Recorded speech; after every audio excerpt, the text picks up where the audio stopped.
Hey everyone, and welcome to episode 18 of That Gives Me Anxiety. I don't know why I hit the word 18 so hard. A lot of enthusiasm. Well, today our anxiety is caused by the Sunday Scaries, which I'm recording this on Monday morning, March 7th, 22. Definitely felt the Sunday Scaries start to creep in a little bit as the night went on last night. And it's not even like I have something outlandish or crazy to do this week. Got some fun stuff lined up and, having a job, but nothing too crazy. Going to bed last night, my brain started going, something's gonna happen. Oh, you don't have a problem? Let me invent one. Yeah, Jamie and I even had a great weekend. Got a lot of stuff done. Went shopping for clothes. I haven't gone shopping for clothes since the pandemic. Just felt low on the things to do list, I guess, when there's a lot of people dying because of a disease. Yeah, nice to get back out there. Went out to eat, had a good time, and then became anxious for no reason. But that's life. Well, to help me talk about the Sunday Scaries, I have my good friend Alyson Cripps on. She's a comedian, lives in Kansas City, and you'll hear me pour the flattery on for her. She's a sweetheart. And to help make sense of the Sunday Scaries a bit, I have Pallavi Yetur. Pallavi's a licensed professional clinical counselor, a licensed mental health counselor, and an emotional fitness instructor at COA, which I'd never heard of COA. Pallavi explains it, and they offer a promo code, which I think is a great resource, and hopefully some people can take advantage of the savings they're offering. But before we start talking about the Sunday Scaries, I just want to remind you that if you're liking the show, to please remember to rate and review it, to check the show out on Facebook, Instagram, Twitter, and YouTube. And as of recently, the show also has a Buy Me a Coffee link.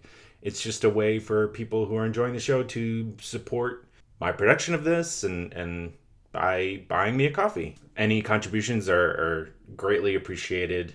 And you can find the link in the description wherever you're listening. So yeah, thank you so much for your time and enjoy talking about the Sunday Scaries.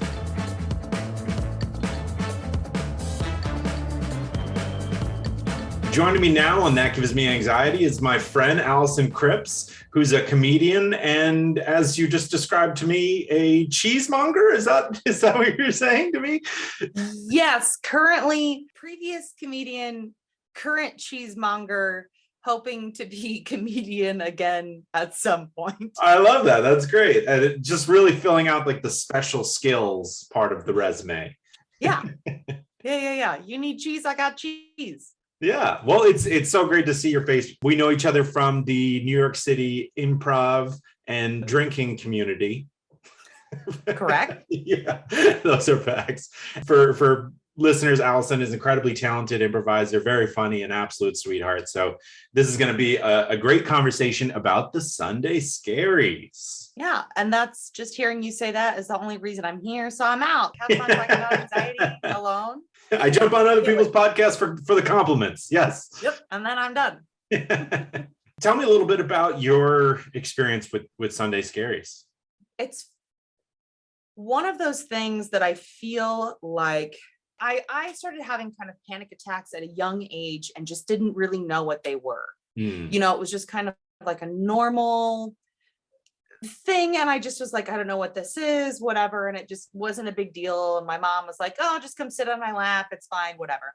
And as you get older, especially when you have work and a 9 to 5 and things that you actually like have to do, and you kind of get them on a more regular schedule, that kind of anxiety that you don't really realize is normal or that we have kind of normalized in a weird way, or that is like maybe a warning sign to like other things, listening to that. It's just like, well, everyone's stressed out, so me being stressed out is fine.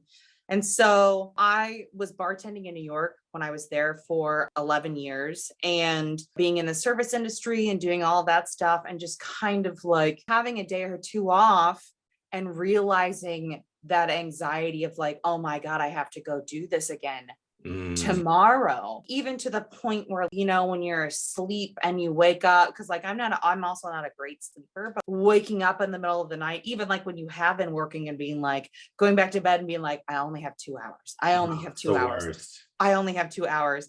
and that kind of anxiety. And so to have a name around it, forcing you to be actually aware of this thing rather than just quietly dealing with it. Yeah. Hearing the term Sunday Scaries as like an actual thing, as opposed to like, well, you're insane, so shut up and deal with it.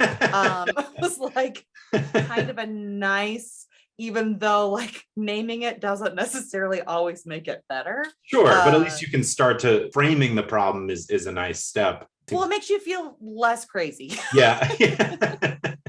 For sure. Yeah. Well, especially you worked at some really cool bars, but just working in the New York City bar and service industry, I'm sure there was a lot of anxiety related to like, all right, someone's going to come in and do something crazy. I'm going to have to deal with this drunk person. And so that like rumination, I'm sure, added to it exponentially. Yeah, just kind of not ever really knowing who you're going to be dealing with. Mm-hmm. And I think that it's service industry across the board. And I think maybe in higher volumes in New York, as it is higher volume, but you get people that have dealt with a day and had a day and then go out to dinner that night or go to have drinks that night or whatever. And you get things taken out on you a lot when you're in the service industry. Good point. And there is a certain point of letting that roll off your back and like being cool about it. But there is a lot of that you do take home with you when, yes, it's words and things that people say to you, but it is also energy that people are giving you that then you're like heated about this thing that they said. They're like, I can't believe they said that was too salty. That's so like dumb stuff. Yeah. Then you carry with you and you're so stressed out about it. And you're like, okay, so what am I going to do? Drink myself to sleep and like get up and do it the next day. I can't wait. Oh my God. Oh my goodness. Oh, yeah. I know the same feeling. I've been a terrible sleeper in the past too. I'm in a streaky. I'm in a good streak right now. And so I'm like trying to replicate everything that I'm doing leading up to going to bed, just to like cling to maybe I'll get 6 hours tonight, right? This is going good. But there's nothing worse than waking up and just in a panic of, oh my God, I got to go to work for 5 days in a row. Oh my gosh. Especially when you've given yourself time to be off. I think regardless of your job, but like particularly in the service industry where alcohol is kind of heavily used to like self-soothe or medicate in a certain sense, you're around a bunch of people that you're giving alcohol to, that you're doing the thing and you're like, well, I want to do that too. And like you have a couple drinks after work and then you're like, oh God. And then you short yourself on sleep. And if you don't know this by now, the less sleep you get, the crazier you feel as a human being. Right. And so there's a reason why we do it. Yeah, right. So you're shorting yourself on sleep as it is, just because you're doing the thing that you need to do to self-soothe to fall asleep. But then you're waking up and being like, oh no, I only have this many hours and I need to sleep, but I have this thing that I don't want to do. Oh my God. It's just like an endless cycle. Yeah. Oh my gosh. Even you describing this right now, like my palms got sweaty and I'm like tensing up. I start to feel like a werewolf, like just change, like my body contorting and just, But where does your Sunday Scaries and like anxiety like that kind of sit in your body? I know for me, like the clenching of my teeth, like I grind my teeth, I get so tense, but I'm curious about you. Oh, so it's funny that you said that. I am a teeth grinder to the point that I wear a mouth guard every night. Same. Yeah, because I grind my teeth and I've always had TMJ my whole life and I like have ground my teeth. But there was a certain point where I was like, I'm over it. It's fine. And then I was in New York and I just kept having all of these dreams about my teeth falling out. And like bloody chipping off. Really gory stuff.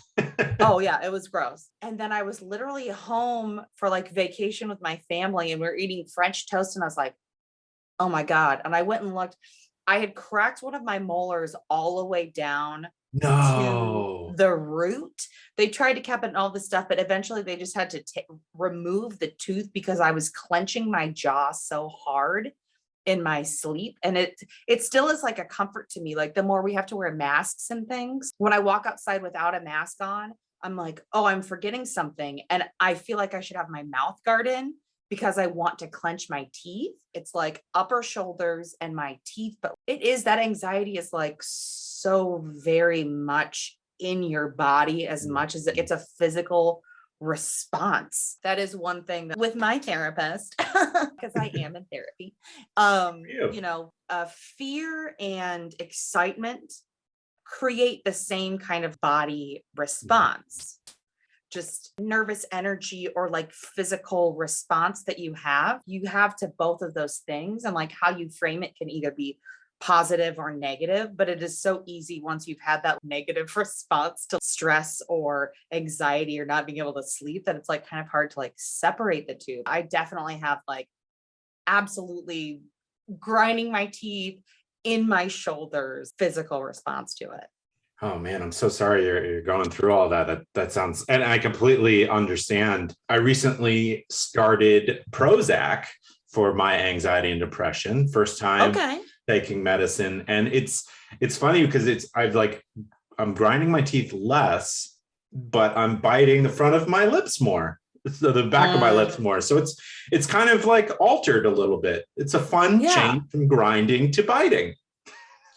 Well, how do you feel? Do you feel like, because I've never taken anything but like I also definitely have that solid best friends, anxiety and depression. I always had like more depression, but as I get older, the anxiety part of it has certainly kicked in just because I think you realize how terrible things are. like when you really aren't getting better. Yeah. The world sucks. I'm fine. I'm just sad. And then you get older and you're like, I could die at any moment. We're all dying. What is I never did anything that I thought I would do as a kid. Yes. My time. Like you just feel like your life is like an hourglass. The sand is quickly leaving you. And you're like, I only have so much time. Like that sort of thing. The world is your oyster is like long, far gone. Yeah. You're like, I only have minutes left to live. So do you like, I don't know how your experience is, or if this is like too personal of a question. No, I have a podcast about death and anxiety. I'm completely open to talking about it, but thank you for saying that. Yeah.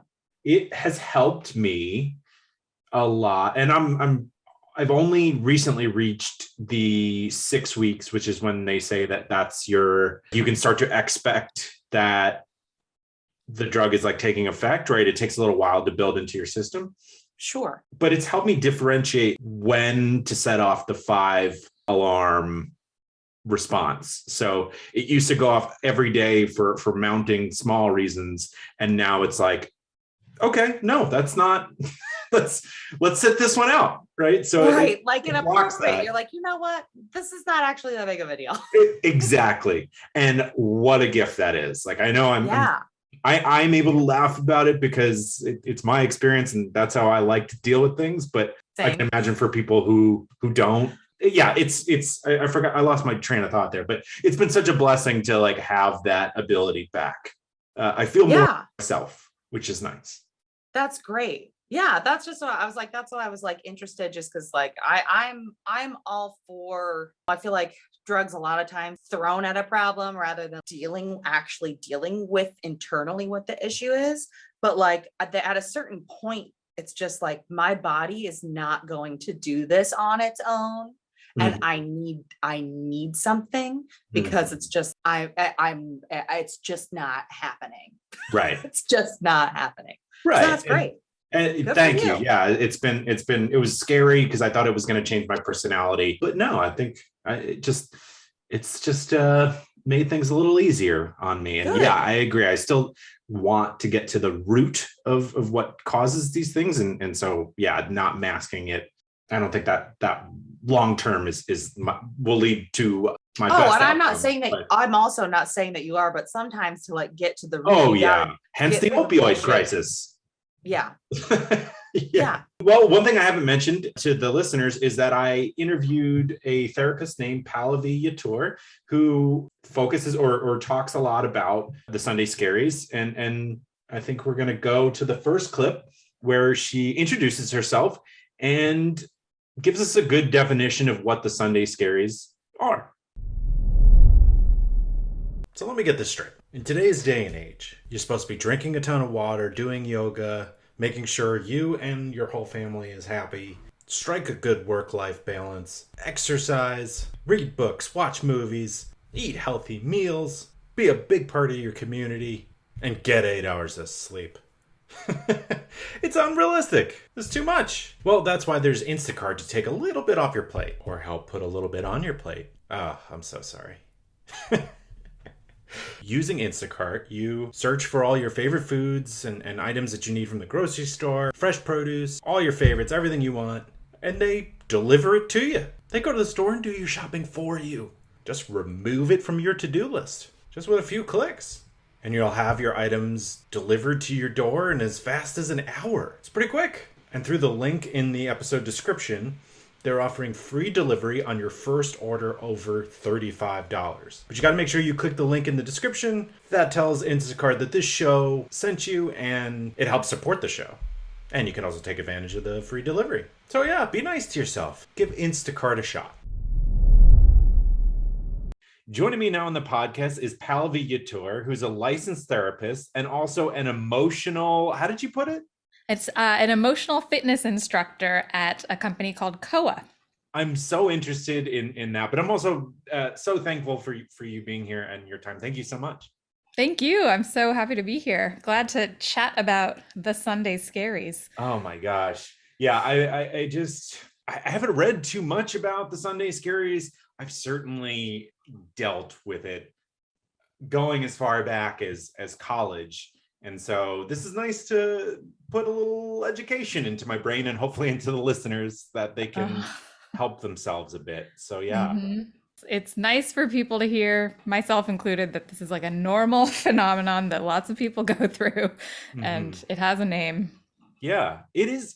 I think that's a great point right off the bat, that a lot of times you may not even realize with anxiety until someone puts it back to you. Is like, oh, wow, that is stressful. It's like, you're right. You feel seen. Validation. Who'd have thought? Yeah. Well, why don't you start by introducing yourself a little bit and talking about what you study and what led you into becoming a therapist? Yeah. So I have been in this field for about 12 years now. I started in substance abuse, and so I got to see some of the very, very dysfunctional sides of that system. And then I got my master's in mental health counseling and started working in private practice and in clinic settings, seeing people individually for psychotherapy. So I've been doing that now on my own for, it's going to be 7 years next month. I work a lot with anxiety. Anxiety is pretty prevalent in terms of what people are bringing in. I would say that it's kind of underlying a lot of other issues as well. So that's a big, big topic. And I'm glad you do this podcast about it because it's worth talking about. And working a lot also with people, young millennials or people who are kind of in that quarter life crisis stage, figuring out themselves and individuating and finding structure and guidance, because I know that that is a tough part of life. Personally, I know that. So I really love working with people who are in that place because it can be hard to forget how to empower yourself. And then I also work as an emotional fitness instructor for Koa. And what I do there is I facilitate live classes on things like self-awareness, resilience, communication. Koa is essentially a gym for mental health. So it treats mental health with the same kind of proactive lens that we treat physical health, and we integrate it into our daily lives. And so we believe that mental health should look the same. And we do that with these live class offerings. There's also personalized therapy matching, which is huge. It's something that I wish I could have pointed a lot more people to before it existed. And then offering a sense of community, because as we've been saying, some of the most profound things that affect mental health are feeling like your experiences are shared, you're not alone with it. So that is what I do and what Koa does. That's incredible. I've never heard of that. And it was a revelation for me I started doing yin yoga, which is similar in that the revelation being that assuming that all mental health takes place like in your mind, communication between body and mind was such a big change in my own personal one. So I'd love to take a class or check out what you guys are doing, because that sounds so interesting and very helpful. Yeah, we can definitely get that to happen. We'll talk about that. There are free Q&As that people can drop in on. We're doing these shorter, like 15-minute emotional push-ups to try to strengthen some mental and emotional traits the way we would with like a physical push-up. And then there's also the paid live classes. And I can offer you and your listeners a promo code at the end if we are interested. Yeah, that sounds great. Thank you very much for doing that. Yeah, no So problem. let's talk about the Sunday Scaries. I kind of just want to throw it to you. What's going on when we're experiencing the Sunday Scaries? This has been, I think, probably a thing for a lot of people for a long time, but without this kind of collective recognition of what it is. I think that it's coming to a lot of people's radars in just the past few years, certainly in the past couple of years with COVID and a lot of the work changes that have come out of that. So it is this phenomenon that you are just kind of overcome by this work dread or existential dread or anxiety in anticipation of your work week beginning on Monday. So usually it sets in on like a Sunday afternoon when you are realizing my weekend is over, my freedom is gone, and I'm about to go back into my weekly routine. So I think the term actually started not too long ago. It's like early 2000s it was first coined, but it was more in relating to, okay, I went through my whole work week and then spent all of Saturday getting drunk, and so now Sunday is like the hangover reflective, like, what is my lifetime? But now I think it encompasses a lot more of a spectrum and a lot more flavors than that, where people are feeling different kinds of work anxiety, and certainly now in terms of like our capitalist system and through COVID work and working from home, burnout is really becoming the number one workplace injury. So I think that also has a lot to do with it. But everybody is going to be feeling Sunday scaries for different reasons at different times. You mentioned college, I think earlier. I think I probably started feeling the Sunday scaries in like middle school, high school, right? Like when we're the weekend's over, we have to go back to school. So I think it's prevalent everywhere. Yeah, absolutely. I mean, I feel mine. I've said my fiance Jamie and I will often say, "Oh yeah, we don't sleep well on Sundays." Like sort of this like expected. I mean, probably we're feeding into it a bit more, but I feel it. I'm making like claws with my fingers for people who can't see. It's like it just the whole body tenses up and your mind begins to race and you start to think about, I mean, it starts with one thing, that the concern about your work week starting, but then it's like you start thinking about every bad thing you've ever done or said or any awkward moment. So it can become a wheel of just pain and anxiety. So yeah, it's like, where does this come from? Yeah, I mean, you're talking about a couple different things, the overthinking and the ruminating. And I think a lot of anxiety in any of its forms happens when we get ahead of ourselves. So on Sunday evening, what might hit us is this sense of all of the things that are coming up this week. And when we don't really have kind of a concrete and perspective-based look at what all that stuff is, it can start to feel very big and overwhelming and much bigger than it actually is. So this, just like the idea of the work week could be so overwhelming because it's a little amorphous. I also think when you're talking about ruminating and overthinking and getting down on yourselves, there could be a lot of that too, right? Like going into the work week, taking stock of your failures or perceived failures versus taking stock of like what you might be inspired by or energized by coming up. So yeah, as I said, I think a lot of people are going to have different experiences of this, but I think if there's any kind of ambivalence that anyone is feeling about their work lives or about the week to come, that could start to just churn up a really kind of vague sense of anxiety before we are able to tune in and really understand what that ambivalence is about. Maybe people don't like their jobs, and Sunday hits them with this reality that they don't want to face about what does that mean, because so much is hinging on our jobs now, especially in this financial socioeconomic climate, right? That health insurance, like we don't have the freedom or we don't feel we have the freedom to explore our ambivalences about work. Yeah, she right into like talking about poor sleep, exactly like we were saying. Just oh my God. It just Sunday Scaries. I mean, she was mentioning how it gets people maybe on Sunday afternoons, but I feel like for you and I, it's later than that. It's like 9:00. Oh, yeah. I feel like any day.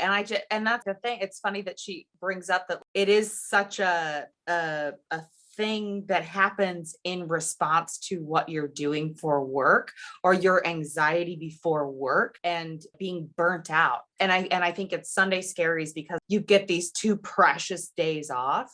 And so often you really load up your weekend trying to like get either life things done or like have as much fun that you can in these weekends. And it's things that you look forward to maybe. And then when it's over, it's kind of like, shit, I have to go back to work. But it's also kind of like post the holidays, we look forward so much to the holidays and then it's over. And it's just this kind of like depression that you fall into, that this thing that you were looking forward to, the weekend, is over so quickly. And you're like, oh my God, I have to go do a whole week. I have not thought of it like that. That's a great way of putting it. I think we both have a similar mind where we need something down the road that to be looking forward to. It's like, all right, well, I have that. And maybe we're attaching too much to the forward thing because like the floor drops out for me too, when it's like, oh, we had this like wedding and I've been looking forward to it. And now the wedding's over and the sun isn't hanging as high in the sky. Yeah, and you have nothing to live for. Yes. Like, yeah, it's so weird. And it's a thing that I kind of find myself, I've never been a huge Christmas person, but there is something about these little things that you get excited about, that you're like looking forward to all week to do this thing. And there is like and again, maybe it's always been or whatever, but this sadness when this thing that you were looking forward to, and again, it could be literally something as dumb as like, I'm not saying that brunch with your friends is dumb, but you know what I mean? Like just like one little seemingly thing, everyday like going stuff, to the park to read a book with a coffee. And I can't wait to do that for a few hours. That sounds great. Yeah. And then it's over and you're like, I'll never do it again. Why am I allowed? My schedule will never allow me to do this again. Yeah. Although we've both made our Sunday Scary voice just in like a screaming, like, we'll never, like, that's what it sounds like. Well, it's what it feels like. Yeah, that's true. It feels like my body is screaming at me. So yeah. Well, she also touched on the hangover aspect, and that's initially how I got it. Like kind of like the first time I remember experiencing Sunday Scaries was just like kind of like a shame of like, I remember there was like a Saturday that I went out day drinking and just got obliterated. And then on Sunday, it's like, oh, it was a nice day. I didn't get anything done. I feel shitty about the things I said. It's just like, all of this, and work starts tomorrow. Oh yeah. And same, that was kind of the first way was like kind of around alcohol, that it's just like, as you again get older or whatever it is, a hangover isn't just a hangover because you actually have responsibilities and that guilt that kind of comes with it. And I think that is kind of the underlying of being hungover on a day, that you're like, I should have done this, I should have done that. How a hangover is not just a hangover anymore. It's literally like this guilt and anxiety that you have. So not only do you feel like, and again, you didn't sleep good. You probably didn't sleep enough. You were up too late. You're trying to get up. You're probably a little nauseous. You're dehydrated. All these things that you've done to your body and the physical response that you have to it for sure is how because, I remember having hangovers and being like, it's a hangover. And now I'm like, if I'm hungover, it is like threat level midnight. I am like, it is not good. Everything is ending. Like it just feels like the end of the world in a sense. Why won't I when am I going to get my shit together? Just like it You know, the funny thing, it's like a super personal, because you know yourself, and like that little voice that comes in on those days is just like cutting you to your core. It's like, do you know what your parents were doing at this age? Oh my God. Yeah. And it's like, you might have also, and that's the other thing that I think is so crazy about it, is that maybe you had a really good night out. Mm-hmm. Maybe it was like one of those amazing nights. You had an amazing night out, but let's be real. It probably wasn't, but you were like chasing this amazing night out. And then you're also like, why did I do? What was the point of this thing that I now feel like this? But I really, in the moment, it like felt really good. You know, it's kind of just like the high and the low that you're like, I feel so good about this. And then you come down and you're like, man, I feel so terrible now. But also, oh, I look out the window and you're like, oh, she's running right now. Cool. Like, I can barely make myself an egg to eat. She just finished a 10-mile run. Yeah. What is my worth? Yeah, just like that, again, spiral down the toilet of Sunday mornings of like, who am I? What am I doing? Yeah. Oh my gosh. Jamie, my fiance, and I will often joke that, Which like, also, fiance. yeah. I didn't know, but continue. Oh, you didn't know? Congratulations, Yeah. you beautiful, beautiful. Anyway. Thank you. Yeah. I was very anxious that day. Oh my goodness. Oh my God. Oh my God. But we always joke that, like, a lot of people approach Saturday night like it's a Pitbull song, which is like, you know, every song is like, tonight's the last night of your life on the dance floor, like, to fuck tomorrow. And like, that's just like our attitude towards that. It's a part of our culture too, of just how much drinking is like pushed on us societally. And socially. But yeah, there's also like every song that you hear when you're out is like, don't worry about tomorrow. Oh yeah, that's like John Mulaney has a good bit about that, where he's just like, tonight's no good, how about next Thursday? If not in 3 months or never, it doesn't matter. Like, that's like as you get older. But yeah, it is also this like this normalization of binge drinking, essentially, is what it is. That they're like, this is, and it's alcohol companies, it's in media, it's whatever, that it's like, this is a normal behavior. And we've all done it enough that it's like, well, this is what I should be doing, / it is also what I want to do, because it does feel good chemically at a certain point, but then it swings to the other side. Like, it's just literally yeah, two sides. Oh my gosh, you go dark real quick the next day. Yeah. It only gets worse with age too. Yeah. Oh my goodness. Oh my God. Yeah, that's been one nice thing about moving outside of New York City, where there's not a lot of cabs here and we have to drive places. So New York City, it's so easy to just get obliterated and hop in a cab, get home. Now that I have to be a lot more responsible. I'm drinking a lot less, and that's certainly a beautiful, beautiful thing. For the drunkest people are in New York City, because they don't actually have to take care of themselves. I mean, it's just, it's absolute fact. People get blacked out in a way that I just don't think that they do in other cities, because Ubers, they can fall asleep on the train and take it back and forth 4 times, take a 3-hour nap, finally get home. It costs them $2. And like, who, you know what I mean? Like, it's a city that doesn't sleep, but like they need to. Like, girl, we needed to talk. Girl, New York, you need to sleep, because it's not cute that you're not sleeping, and we're all over it. It's all over your face. 2022, New York needs to sleep. Yeah, normalize New York sleeping. Well, I think this is a good time to go to the second clip, where Pallavi talks about our relationship to work.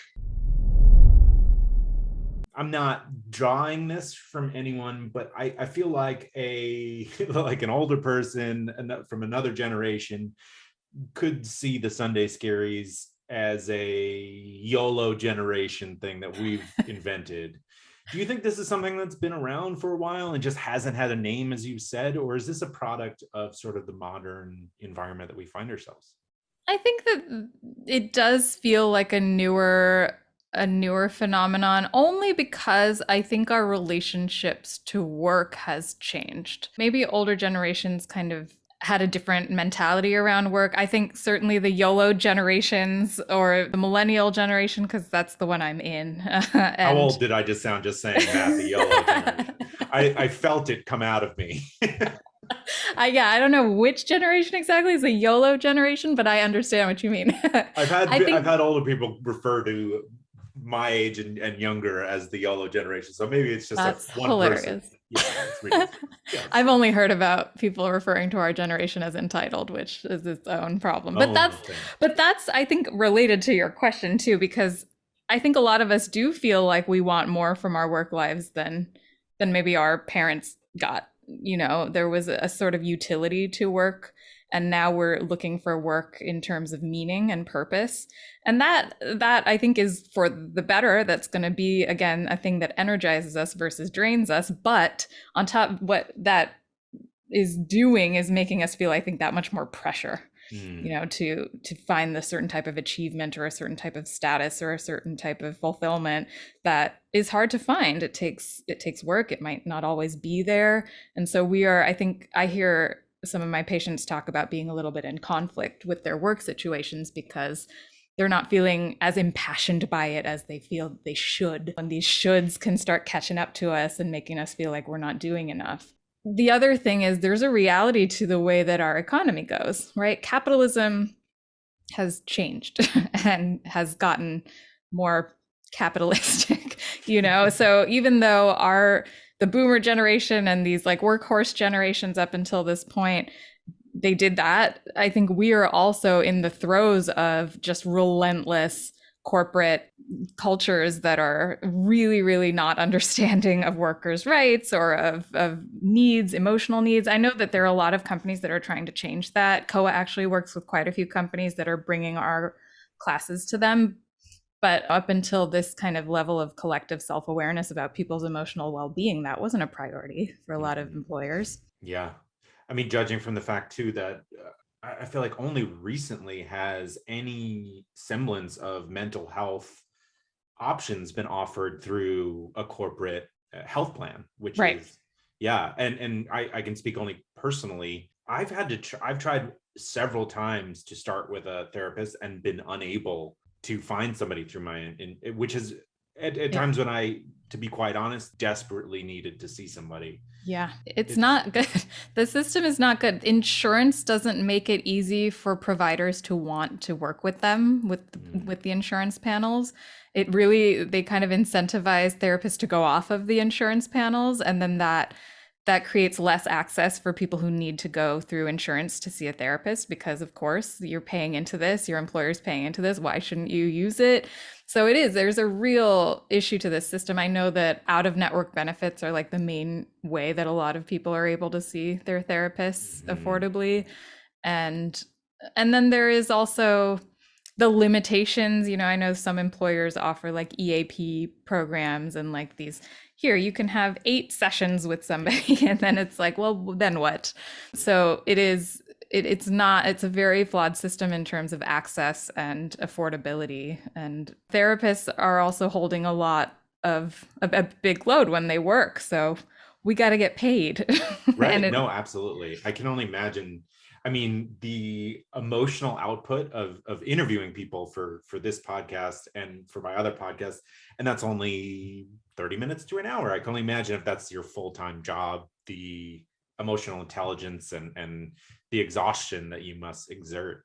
I mean, think about that, Patrick. You are doing this podcast and then you're getting 2 minutes to yourself and feeling exhausted. And like, no wonder you are having to hold a lot of stuff. And yeah, it's true. Therapists, that's kind of the occupational hazard, I guess, of this work, is that it can take its toll. But I think any job is going to have its own very specific toll that people need to evaluate when it comes time to think about how much downtime do I need, what kind of boundaries do I have to draw, and how can I prevent myself from feeling either the Sunday scaries or getting completely burnt out.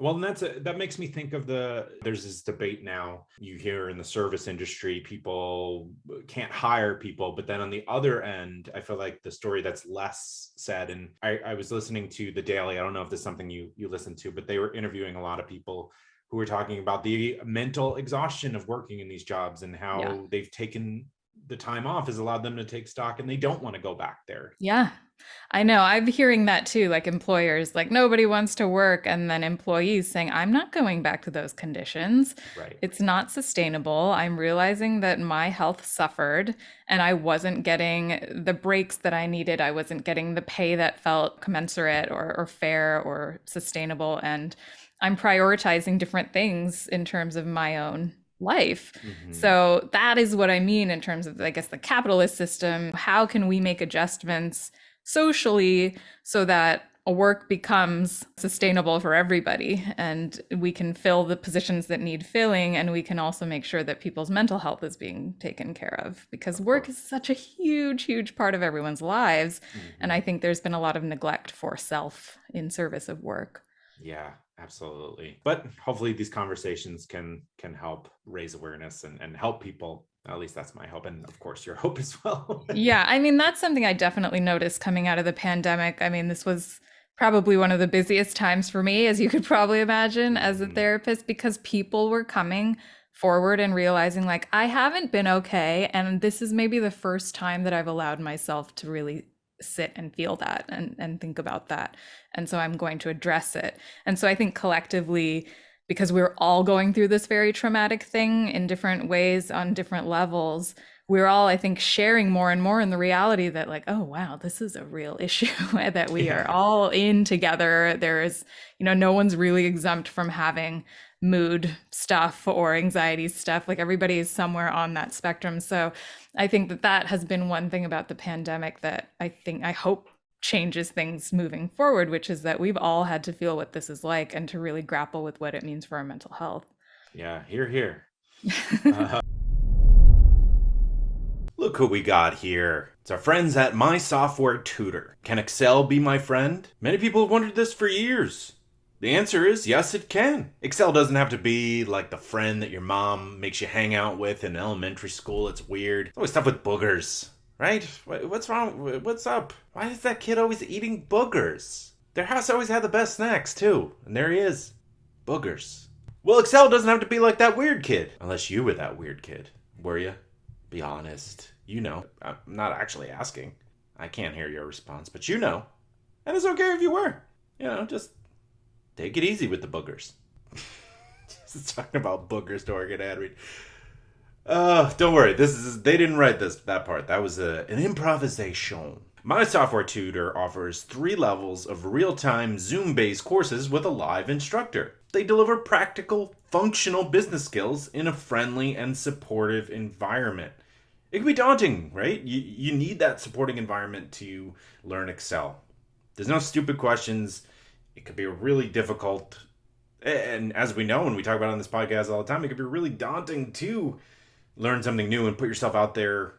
So think of this as like a kindergarten for learning something new and helping your job prospects. Or be better at the job you already have. Get that raise, get that whatever, take pictures of it for Instagram. Yeah, that'll be cool.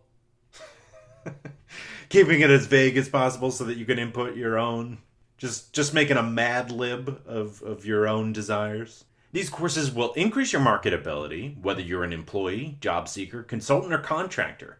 Register at mysoftwaretutor.com and use the promo code POD20 to save 20% off all registrations. Thank you so much to My Software Tutor. Yeah, guys, take advantage of that 20% off and confidently list Excel on your resume. She brought up just the change of our relationship to work, and I could not agree with that statement more, in just that how we all operate with our generation, millennials, the YOLO generation. Oh, I know. I cringed so hard re-listening to that. I don't know what made me say that. I love it. But like, it's true. It's like this idea that it is a virtue to overwork yourself, and it's a weakness to take time off or take days off or like a personal day. Mm-hmm. I really do feel like it is changing, but also that it has to. Again, I don't know that it's necessarily a new idea, but it's a thing that is allowed now. And I just think that it should be, because there are just days that regardless of especially if you really deal with depression or whatever, I'm not saying that you should take a day off because you were hungover, or whatever it is. You did that to yourself, even though you were stressed out and it was coping, whatever. But that idea of you just have this anxiety and like, man, if I could just sleep for a few more hours or take a little bit more time off or be able to care for myself in a way rather than just workhorsing it, as she's, the workhorse generation. I just feel like it's a great way that we're moving. I don't think quickly enough. Absolutely agree with all that. Yeah. Like you were saying about the ability to sleep in a little bit, I feel like if you know that you could do that, that makes you feel better, right? Like, I feel like that is not even an option in our minds. And like the freedom of choice alone, I feel like would be really helpful. But it's like you're saying, and like what Pallavi was saying, it's just not built into corporate culture where the sales constantly have to be increasing and you constantly need to improving and sell and all that insanity. Well, unlike, this idea of when we start school as grade school kids, we have bells, we have whistles, we have things that all started from like, well, again, don't quote me on it and please don't, but like, factory settings. It's like the whistle goes off, you go to work, you do this, and like basically setting us up for that kind of life, even in school when you're a young kid. And so it is that you kind of have to like force yourself through things, I think even beyond anxiety, but things that can cause anxiety that are real, that are like illness, pregnancy, death in the family, your own depression, kids, lack of sleep, all of these things. But it's just like, well, if you don't show up at this time and do this thing at this moment, you might not get that promotion. You might not get that raise. You're going to be treated differently. People look at it as like a weakness, where like, this idea that I know has been talked about a lot, I feel like more recently, but saying that you're working all the time isn't as cute or like a flex like it once was. That it's just like, well, I worked 170 hours this week. It's just like, well, that sucks. Like, right. It doesn't that sounds necessarily awful. make you strong and like you know what I mean? It doesn't make you a strong person or a better person because you could work more than other people were working. I think just that like where we're placing the value in the virtue isn't necessarily working 50, 60 hours a week, because money is, yes, no one can tell. Money to a certain point, yes, does buy happiness. However, there is a finite balance, and like you don't necessarily have to make 100 grand to make you happy. I definitely don't. I just want to be able to pay my rent and like take a day off, like take a nap in the afternoon.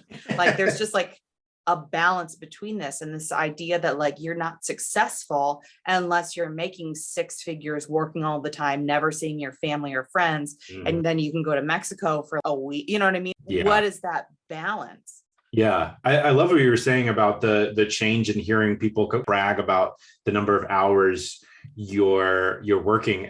My reaction in my head when you said that was, it kind of felt like someone who would come up and be like, I remember in college there'd be people be like, I've had 27 beers. It's like, all right, well, why? It's too many beers. It's too many beers. It's too many hours. It's too many beers. Why are you bragging about things that are making you look silly? Yeah. When they're like, yeah, you know how many beers I drank last night? Like 100. And I'm like, cool. So when you shit your pants last night, which you definitely did in your bed, did you enjoy it? But because you're definitely not going to tell us about it, but like it absolutely happened. Right. Like, is that cool for you? So when you cried yourself to sleep after 127,000 hours of working, was that cool for you? Because I bet it wasn't. And it's just all like a facade of I'm strong. This need to be strong and doing the thing because I'm doing all of this is just, God, why? Yeah. Be weak. You know what is so powerful is being able to be vulnerable, but also being a little bit vulnerable in places, I think kind of eliminates this like need to break down, like a full blown breakdown that I think happens to people so often because they're trying to do this thing that they feel like they need to be doing, and the shoulds that they're not doing enough. Like she said, I should be doing this. I should be doing this. I should have had this done at this point in my life. Our roadmaps, I feel like at this time look so different now. People in their 30s aren't necessarily married with 2.5 kids, a dog, and a picket fence. We're still single.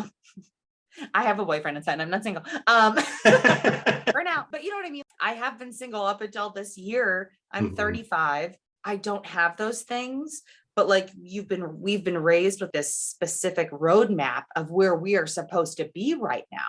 And I'm not there, and I'm not really sure. Especially for women, right? Is. Right. What'd you say? I said, especially for women, like the pressure is even way more intense for women. Oh yeah, well, if I don't have a baby, what's the point? I'm not a real woman, and I should just give up. Like, right. Like, I don't even know if I want kids. And again, for people that are in their late 20s, 30s, or whatever, the roadmap has changed, and we just don't have. I think it's becoming a little bit more clear the things that you can do, but like that's the thing that I definitely struggle with is I had this idea of this thing that I was supposed to have accomplished by now, and I didn't. I did something else. But now I'm like, well, but now what do I do? And so it's just like, yeah, the stress of that and your relationship to work, that then you're like, I'm not doing enough. I should have done this. And then that's how your week starts every freaking week is that you're like, well, I should have done this. I should have had this done. I should be doing this, but I'm not doing this. And now I'm anxious all the time.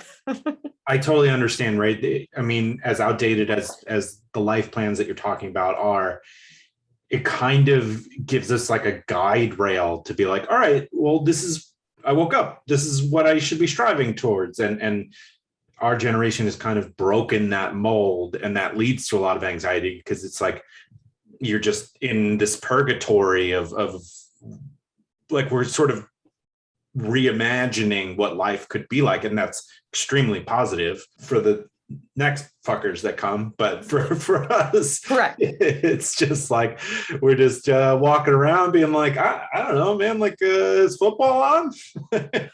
Well, yeah, I was like, we're doing the legwork, but also I'm like, is this every generation or is it just us? Because I feel like the people before us were like cool, and like now we're having to do all of this. Is that a thing? That would be a thing that I would be interested in knowing. Yeah. Does every generation feel like that, or is it just us? That's a good question. I'm sure in some sense, every generation has its own. Yeah, but they're wrong. It's worse for us. Yeah.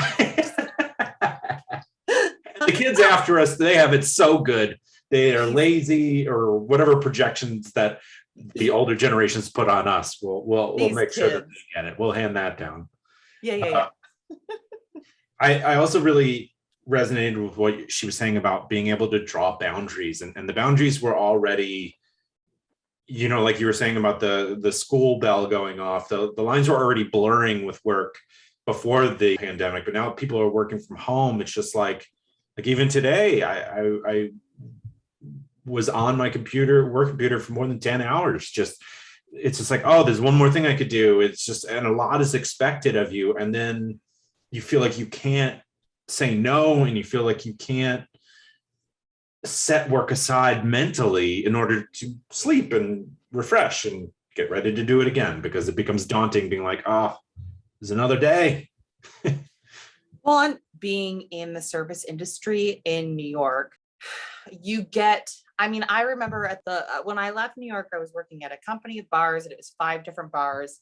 And the amount of times I felt like I got which I had my schedule set up so I could make my own schedule, so I could do comedy. So I picked up 2 or 3 shifts a week, but the amount of times that I would get peer pressured into more, that I was like, well, you're the only one that can do it, like, and I had such guilt about saying no, because I had such a hard time to get anyone to cover any of my shifts when I actually was doing things. And so there is that part of your brain that it's like, well, if I say no, this is going to reflect poorly on me. And people are going to think less of me if I say no to this thing.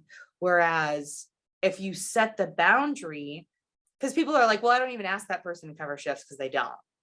And I'm like, but you're going to be mad at me if I don't cover this shift. And I think that is the thing in corporations as well, that it's like, if you say no, it's a negative. Johnson, he hates his wife. He'll respond to messages all day, right? He doesn't want to have family, Well, yeah. Or like that idea that it's like, well, you said you couldn't work on Saturday, and I saw that you were at the beach with your family. And it's like, well, yes, because that was my free time. Yeah, right. That's why I said I couldn't work, because I had plans. And stop following me on Instagram. Yeah. Get out of here. But yeah, that's something I definitely want to do a better job of keeping work contained. I mean, it's a little bit difficult when I do these podcasts in my free time, but I don't view this as work. But yeah, it just, I'm still like in the room that I work in, kind of thing. Right. These podcasts are a lot of fun, and I really enjoy making them. So therapeutic. Absolutely. Talk about it. Which is one of the things that I also thought that she said that was interesting, is just how important therapy is. But it's been made so within companies, how it's not in your insurance, or how they've made it so expensive or incentivized therapists to not be in a plan from your company. I think everyone should be in therapy. I had never gone to therapy, and I think I always am like, the pandemic happened. That was a year, you have to include it. So I've been in therapy for like 3 years now. And before, it was like a thing that I was like, I don't need therapy, I'm cool. But like the fact that you can't get therapy through your work, or how expensive it is, so then you have to work more or do the thing. I'm like, therapy should just be so much more accessible to people. Yeah. Like when she brought that up, I was like, yes. I was like, I didn't know that therapists were incentivized to not be in plans. That's crazy. It's such bullshit. Oh my gosh. I can only imagine the steam that comes out of Bernie Sanders' ears when he's reminded of that. I love my therapist, Andrew. Heyo. He's literally shout out to the therapist in the house. Heyo. Couldn't find a boyfriend, but found a therapist first go round. He's amazing. That's awesome. Yeah, to be able to have someone to talk to, even if it is just you venting for whatever. But I just think everyone should be in therapy, and not just your friends. So you can take breaks and go back, but I'm just like, therapy should be a thing that's a right. Yeah. Just and routine and not scary, and that would destroy the stigma around it, which is insane. Like, oh yeah. Well, the solution to a problem is stigmatized. Yes. I hate it. I still do have some anxiety around going to therapy. Do I feel better immediately afterwards? Yes. Weights off, all the things. I hated therapy for probably the first year and a half that I was in it. Oh, wow. That's a long time. My therapist, That's a long time to be like, to stick with it and hate it. Oh, ever. And this is when I had to take the G train from Bushwick. Oh, it was a commitment. And I loved my therapist, and it was a pain to get down, spending money. And you're like, I hate this. And I would just crying all the time. But man, when I tell you the impact that it had on the human being that I am and my quality of life, it's wild. I don't have a hard life. I haven't had anything terrible happen to me, but I was just miserable. And so to be able to have someone put that into perspective for me was mind blowing. Like that's he awesome. Would say things and be like, well, if you frame it like this, you'd be like, oh, well, that's a much nicer way. It's a different perspective and a different way to frame things. And it's life-changing. And so, yeah, the fact that therapy is a little bit inaccessible at the moment is sucks. Well, as your friend, that makes my heart feel wonderful that that worked for you and continues to work for you. Well, that's a perfect segue to the third clip where Pallavi is kind of talking about ways people can help themselves with these Sunday Scaries. You know you got to send a card. So you get the card, it's looking good, you know, you chose a good one. You grab a pen, you grab a beverage of some kind, alcoholic, ginger ale. I've been big on the ginger ale lately. Even the diet. Am I just old? Maybe I'm just old. But you get all that, you sit down, and then your mind is blank. You don't know what to say. It can be daunting. There's a lot of pressure. You gotta fit it in a certain area and gotta look nice. Go easy on yourself. There's someone here to help you. Introducing the Cardist Studio. With so many birthdays and occasions, there's no time to shop for cards, write the cards, and buy the stamps. It's too many steps. So many chances for anxiety. Now you can do it all right where you sit. That's the best. That's the best. Because the Cardist Studio does it for you. They write it down for you. Introducing a writing specialist for the message inside your greeting cards. Don't get those canned responses. Have someone write something truly heartfelt. By the way, this is my friend Mary Alice who runs this company. She's very good. She sent me one of these. Whew. I know I said that in a joking tone, but I mean it. It was very thoughtful. She sent me one after my grandfather passed away. It means a lot. I still have the card. I mean, that shows you all you need to know. All right, here's how it works. All you do is pick the card and tell why you're sending it. No more errands. No more anxiety. For a message from your heart, but not your hands. It's okay. You still mean it. Sit back and just enjoy your relationships. Wouldn't that be nice? TheCardistStudio.com. Thoughtful, just got easy. And you can use the promo code AnxietyPod for 10% off all orders. All right, friends, get out there and send those greeting cards from the Cardist Studio. Yeah, well, I love this. I think hearing about other people's experiences so that people feel a little bit more connected and in community with others who are going through the same thing can be huge. Because as we're saying, anxiety starts to grow into really kind of amorphous shapes in our minds because we're lacking a sense of groundedness or perspective about something. And so sharing with other people can bring more of a sense of reality to what we're anxious about. And then that can kind of start to tamp down and make smaller some of our concerns. So a lot of people, I think, when they're really in the midst of emotional distress, don't feel like they can reach out. They feel maybe some shame reaching out, or they don't want to be a burden to others. And that is exactly, if you think about emotional distress as its own virus, that's exactly what feeds the virus.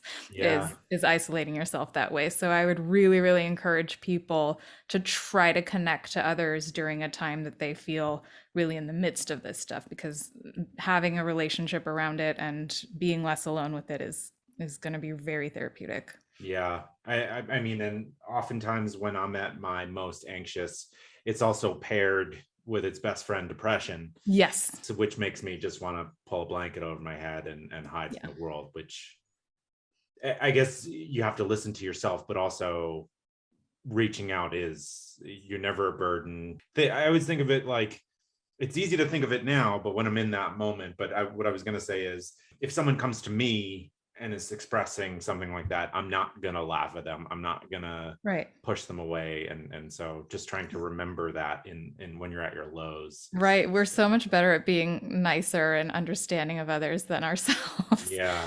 And so you're right that anxiety, depression often go hand in hand, because I like to see those things as kind of the smoke, the fire being, we might be angry about something that we can't express. We might be really distressed and aggressive about maybe not liking our jobs, or maybe being dissatisfied with something in our lives, or maybe holding some resentment about something.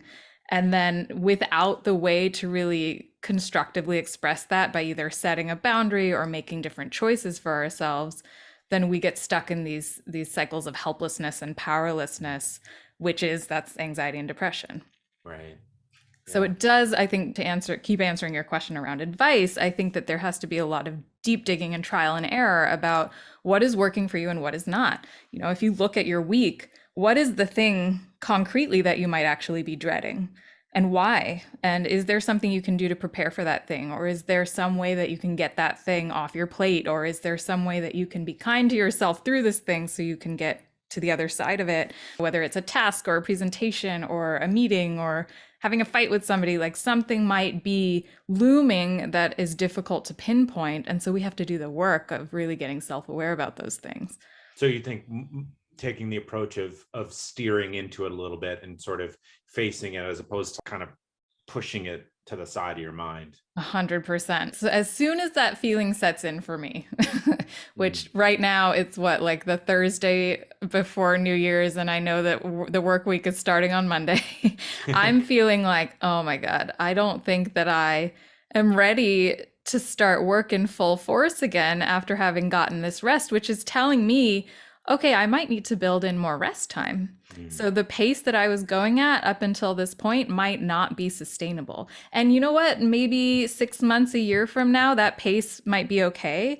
But right now, for where I am emotionally, for where the world is emotionally, it's not. So I'm going to adjust, and I'm going to keep that in mind before I agree to this thing or I fill my calendar with a bunch of social plans. I'm going to really think about what needs to happen, what do I need to do in my week, and what are nice to haves, and how do I want to just really carve out the time to recharge. That's a great idea to delineate some things as nice to have. I would do this if I'm If I feeling have up the to energy. it. Yeah. Yeah. Okay. Yeah. That's great. But are there other small ways throughout your week? Like seems like I was negating everything you're saying, and that was not my intention at all. Yes, and. Yes, exactly. The old improv. Yeah. Let's say the worst has happened. Someone is experiencing Sunday Scaries as worst as they've ever experienced. Is there any way to sort of alleviate some of that and kind of, especially with the goal in mind of improving sleep? Yeah. So you were talking about yin yoga before. And so I want to talk about breathing, because a lot of people are like, deep breath. That's such stupid advice. Feels like the kind of thing that you read on like your Dove chocolate wrapper or whatever. But yeah, I think that there's science behind this. So when your anxiety is really kicking up, that's something going on in your nervous system, and we are not breathing usually during those times. Our breaths tend to be shallow, so we are not doing a good job in those moments of getting ourselves out of that state of fight or flight. And so the best thing to do first, if you're in the throes of this feeling and you can't get out of it enough to start looking at, okay, what's my next step, is to breathe through that discomfort. So rather than trying to run away, just kind of sit in it and take very, very deep breaths and try to ground yourself in, where am I right now? What is this moment physically for me? What am I feeling? You were talking about the mind-body connection. A lot of our anxiety is getting felt in our bodies too. I mean, people with muscle tension, migraines, digestive issues, that's anxiety. Yeah, clenching, skin rashes. Like I've been through a lot of that stuff. And so there is a connection, which means that the body also has a hand in helping you through that anxiety. So deepening your breaths and slowing yourself down can switch you into your parasympathetic nervous system so that you're not in fight or flight. And then you can start to decide, okay, what can I do here? Because that is one thing that happens when we start spiraling in our anxiety, is we forget our agency. We forget what power we have. We forget the choices that we have at our disposal. And so I think slowing ourselves down enough to remember, I'm going to step Z. I'm on step A. Let me not think about step Z. Let me just think about what I can do right now with step A. That's great. And how does that breathing kind of look like? Is it like in through the nose for 3 seconds and then out through the mouth, or is it something different? Yeah, I don't have like a super subscribed way of doing that, but the distinction I want to draw is, are you breathing from your diaphragm, from your belly, or is it shallow up here in your chest and shoulders? So usually shallow anxiety breaths is going to be like, and then a deep belly breath is really going to slow you down, because it takes some effort to engage those muscles. And so you have to bring yourself into that place. And so, yeah, the longer, I've heard the square, right? 4 counts in, hold for 4, 4 counts out, hold for 4. Or if you don't want to hold, if that if that kicks it up more, you can just do continuous 4 in, 4 out, and really let it be down here in the belly, in the diaphragm, and engage that muscle. Feel your back expand, right? So much of our muscle tension can also be from not breathing down here. It can be from holding everything up here. So there's some in the moment immediate physical things that you can do to engage more of your body rather than everything being up here. That's great. And honestly, as you were describing that, I shifted my breath from here down through my diaphragm. Isn't that funny? I feel like if we set random timers on our phones for like every 38 minutes or whatever, we could probably notice that we are not breathing down here, we're up here. And so it's really just about mindfulness. I had no idea I was even doing it until you started mentioning it, and it made me take stock of how I was holding my body. And yeah, same thing with drinking water, Yeah. Oh, I know. That's a hard one. And even, we're talking about COVID so much, and COVID is affecting people's lungs. And we're not used to remembering we have these full lungs that run almost the length of our whole torso. We're not using them. We're just using the top part. Yeah. So we got to use them. Fill them up. Well, I've really enjoyed this conversation. Is there anything I'm missing related to the Sunday Scaries? You think there's anything else that we should talk about? I really just want to encourage people to give themselves the space to accept and question what really might be going on for them. There's probably some real realities to the fact that people are feeling anxious about Sunday evenings or whenever it is that the anxiety kicks in. Is it an ambivalence about work? What does that mean for you existentially? Are you working at a job that is not for you? And is that reality scary? Just with the intention of, you don't have to do anything about it. We're not going to step Z. We're only on step A. But step A has to be about understanding what's going on and really giving yourself that space to be mindful of what you're feeling, whether in your body or in your gut or in your emotions. And then thinking about, okay, what does that mean? What could that mean? Do I need some help to help me figure out what this means? Do I need to enlist some support? Do I need to seek a therapist? Do I need to find some support groups? Some way to really give yourself a safe space to explore what that is so that you can start to tap into your agency and feel more powerful in the decisions and choices you have available. I love that. That's great advice. Yeah. Good. And I think, well, I can't speak for everyone, but I have to believe there's a changing culture, and we can all play a part in changing that culture by bringing it to a boss. And you do have to be careful, I guess.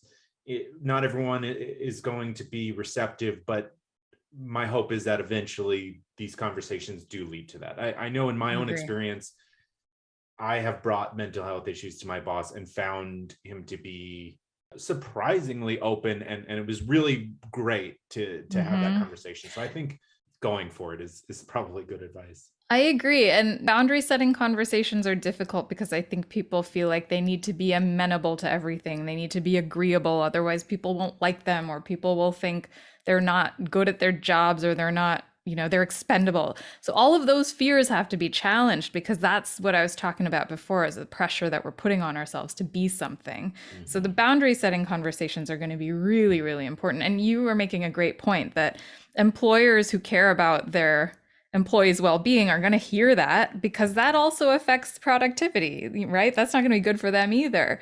And in my experience, the employers who were not receptive to conversations around whatever I might have been struggling with, or who couldn't provide support, were not places that I was able to stay at for very long. Yep.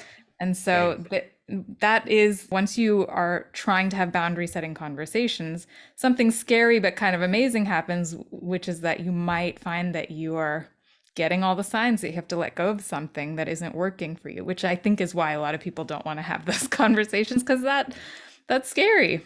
Yeah. Like asking a bad boyfriend or girlfriend or whatever, the answer. Exactly. Or like drawing a line with a family member or a friend, like you feel like this person is probably going to disappoint me. And so you're protecting yourself and them from that reality, and then not doing it. And then you're stuck in a relationship that sucks. Yeah, that's unfortunate. Yeah. Well, how can people find you? How can people work with you if they'd like to? Yeah, I have a website, so you can find me at pallavi.yetur.com. There's some writing on there. There's also a link to my therapy site on there. Find me on Instagram. I post some stuff that I sometimes will also do for COA, just some mental health related stuff. So just Pallavi Yetur on Instagram and Twitter. And then joincoa.com or at joincoa on Instagram. Some great resources there, as I mentioned, some live free Q&As. I do some of them, so the other instructor team does it, and it's such a wonderful team of licensed therapists and clinicians.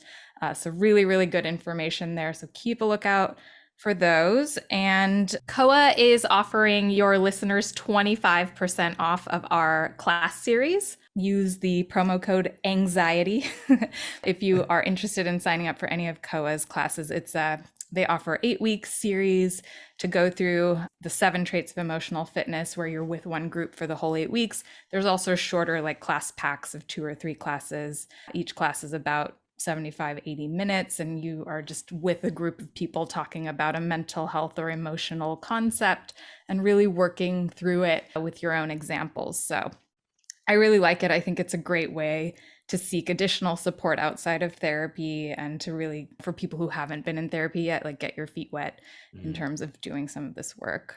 Yeah. Thank you so much for offering that promo code. Yeah, I thank COA for it too. It's cool of them to give it, and it's a really, really cool program that people really love. So, and you can use it whatever way you need to use it. There's kind of no one size fits all. I love that. Yeah, well, this has been an absolute pleasure speaking with you. I think we touched a lot of important subjects here, and so yeah, thank you so much for your time. Yeah, my pleasure. Thank you so much for having me, and I really hope this helps. I hope that people can start feeling kinder to themselves and more understanding, and ask for what they need. Yeah, that'd be great. Yeah. Thank you so much for doing this podcast. I think it's awesome. Thank you. So it's already a theme that we were hitting on in the clip. We're talking about how we should all be nicer to ourselves. It's like, I feel like you and I have mentioned multiple times in this conversation just how fucking awful we are to ourselves. I feel like my Sunday scaries, I don't hate my job right now at all. And at times that I have hated my job, my Sunday scaries were a lot worse. And so I think that's so important. It's tough. It goes back to the other clip where talking about how the generation before us looked at work as utility, and now there's like all this pressure on our generation to like define yourself by your job, right? Right. And that's an outrageous amount of pressure. I feel so much fulfillment from my job, and it's like, well, sometimes it's just a way to make money and be able to buy Subway $5 footlongs.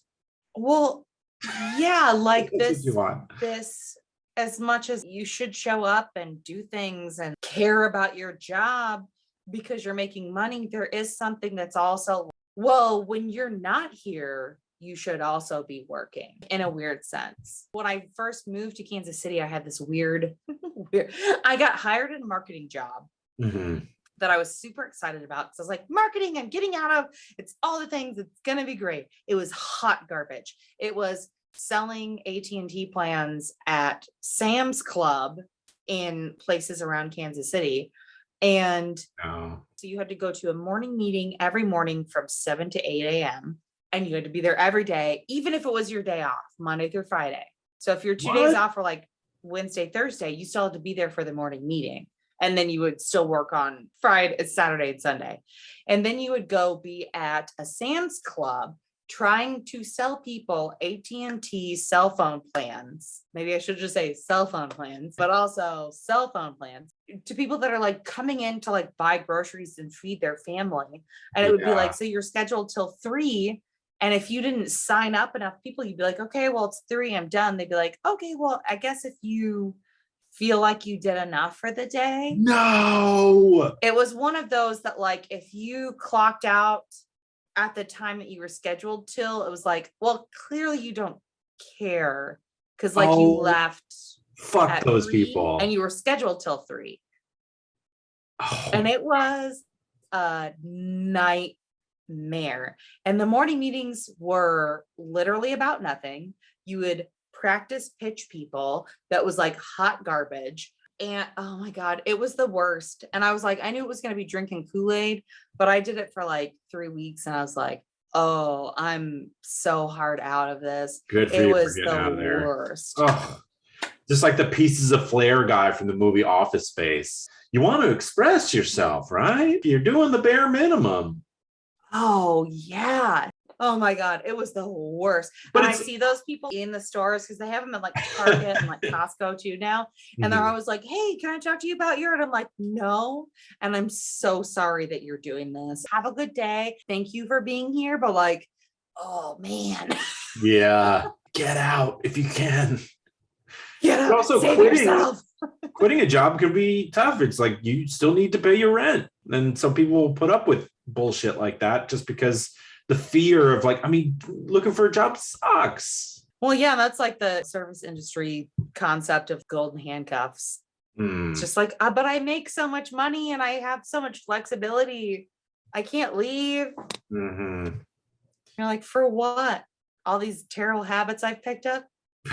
Perfect. They got to go somewhere. We've kind of touched on this a bunch of times, but the finding what at the root is bugging you about your job, or like what is really causing the Sunday scaries, is such a good advice. I don't know why it wasn't obvious to me. And hearing her say that makes so much sense. Like, you worried that you're having conflict with somebody, or there's something you don't want to do, and staring at the problem right in the face. I don't know about you, but like in my experience, when I ultimately start to tackle the actual problem, as scary and concerning as it is, I just feel so much better, even if you just start to chip away at it, right? It's great. Absolutely. I am someone who, again, through therapy, have realized that I am an avoider, queen of avoidance. I avoid constantly because I don't want to have the emotional response to whatever it is. So it is that like avoidance of, well, I can pretend like this thing is not happening in my week, even though that it is. So absolutely. I think being able to sit down and even make a list of, okay, so these are the things that I'm doing this week, because we all know in the back of our head what the thing is that's stressing us out, but none of us want to admit it. And so just like making a list of things and being like, oh, this is it. Mm-hmm. And it's just that you've procrastinated. You're not looking forward to it. It's not going to be fun. Don't want to do it, whatever it is. But when you can sit down and actually like pinpoint to actually take the time and not avoid, which again, I'm telling this to myself as much as I am to everyone else, is like pinpoint what that thing is that is actually stressing you out. Write down the things that you need to do to complete that task. It makes it feel so much easier and can really alleviate that, even though your natural response is to be like, ignore it. Right. Just ignore it. It doesn't This exist. is emotionally taxing. Let's just stuff it under the carpet, right? Even something as simple as doing laundry. Like, I was just talking to my mom about this the other night. It's not that it's necessarily a thing that I have anxiety about, but like, I dread doing laundry. I live in a building where it is in my basement. I get on my elevator, I take the elevator down, I walk into the laundry room, I put my laundry in. I came from New York, where it's literally like a block and a half away. You gotta go. You don't know who's gonna be there. You gotta find quarters. You gotta do the things. Oh, the and so like, quarters. I feel like I still kind of have that Yeah. that mentality that I'm like, it is hard to do this. And I'm like, it is not. Is laundry literally my Everest today? Your life is not hard. Get over it. You are so privileged. Move on. But you know what I mean? Like that, those sorts of things is just like putting it into perspective, which she has also brought up several times with the COA group, being able to like go to these meetings, put things into perspective.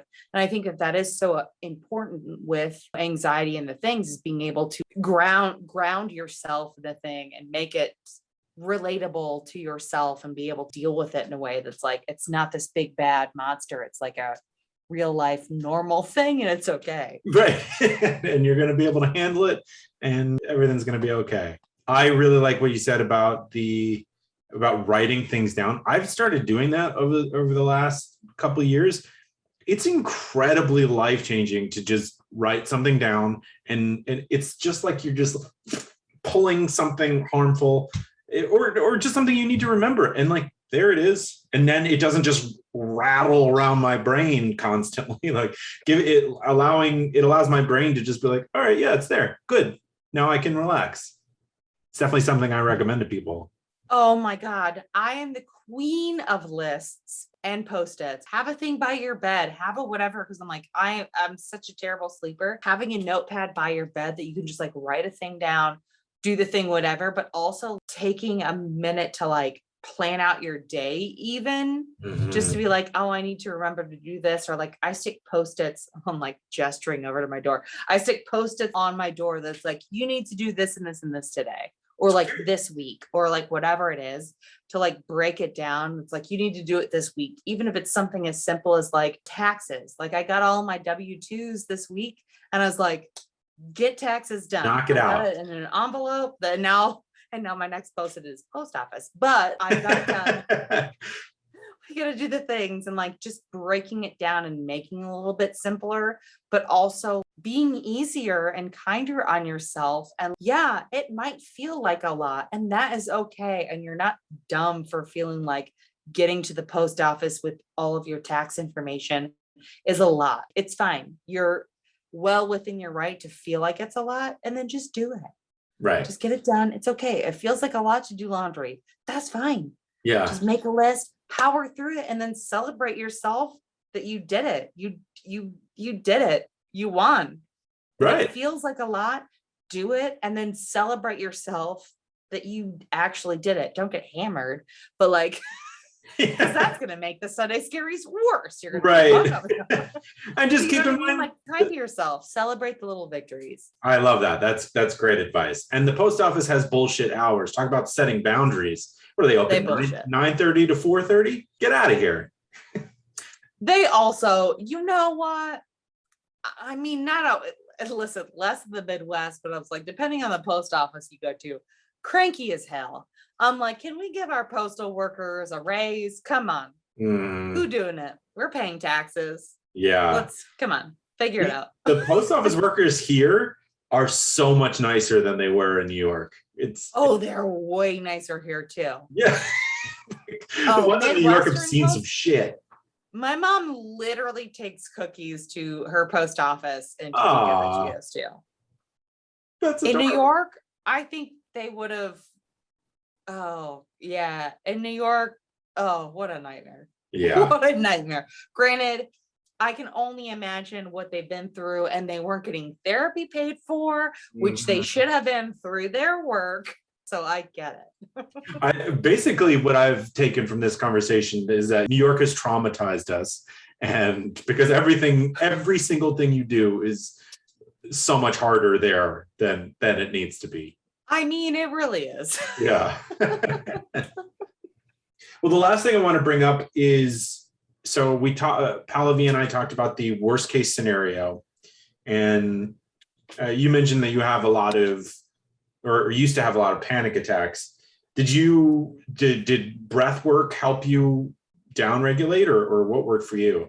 So, and I don't have as many regular panic attacks / I feel like I'm better at cutting them off or dealing with them. Breath work is one of those things that thinking about breathing can stress me out a little bit, because a lot of my anxiety, I will feel like I cannot breathe when I'm going to sleep. And so thinking about breathing makes it worse in a sense. However, she's correct. And it's the deep breaths and the things, but if you can just sit quietly breathe deeply in the sense, like she was saying, like into your diaphragm, low and slow, whatever. I feel like a lot of times people with breath work are like, well, breathe in for 4 and breathe out for 4, which she was saying. But I think that, like she said, you want to just fill up your diaphragm and breathe slowly.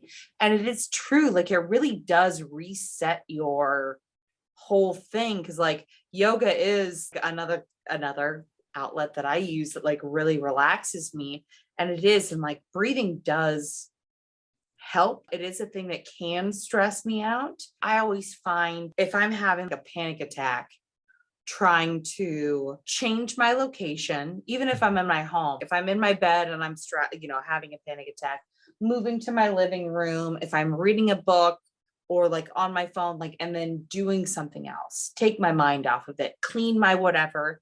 And then, just breathing, even though you might not be able to get 4 in, 4 out. If you can, it's great. But just realizing that you're not breathing is such an important, from improv, but also even just with dance. It's like people being like, are you breathing right now? And you're like, no, I'm not. And just how aware you are of when you're holding your breath and when you're not is such a big, it's a thing that people don't talk about or don't do. And it is such a easy fix. Right. Yeah. No, that's great advice to move along or change locations rather. And because you're like trapped in this, you're like caught and you can't move and you don't want to move. But if like you could just take a breath, just even walk across the room can make it a little bit easier. And so you just have to gently break yourself free of the prison of anxiety attack. It is, you're just like comatose, or that's not the right word. I can't think of like rigor mortis, or like that like stiff. What's that one where you can't move? That's what I was trying to get at. Like sleep paralysis, but there's a different word. Yeah, paralyzed. Yeah, paralyzed. Yeah. There we go. Just a reminder, everyone, we are not the mental health professionals, nor doctors, nor smart. You're smarter than I am. Pallavi is the smart. Yes.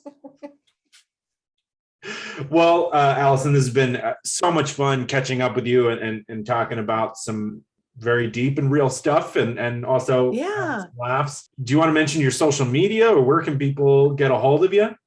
I don't know. Honestly, I have been working at The Better Cheddar KC. So if you check that out on Instagram, we love some followers over there. Cool. Other than that, again, I've been taking some personal time off from performing in the things. Thank you, COVID, which is also something we didn't really actually talk about tonight, which was so nice because I know that she talked a lot about COVID, but like, I feel like it was really nice to talk about anxiety just in the sense of like living in the world, rather than, because we're all dealing with it and anxiety right now. But it's just an extra scoop of anxiety on everything. Yeah. Well, that's awesome. Yeah. Thank you again. And I'd love to have you back on. Yeah. Same. I'm anxious. Man, it's just like the worst when you feel that Sunday Scaries coming on and you know you're not going to sleep, and then that makes you nervous about how bad your Monday could be. Nobody wants a terrible Monday. It's already bad as it is.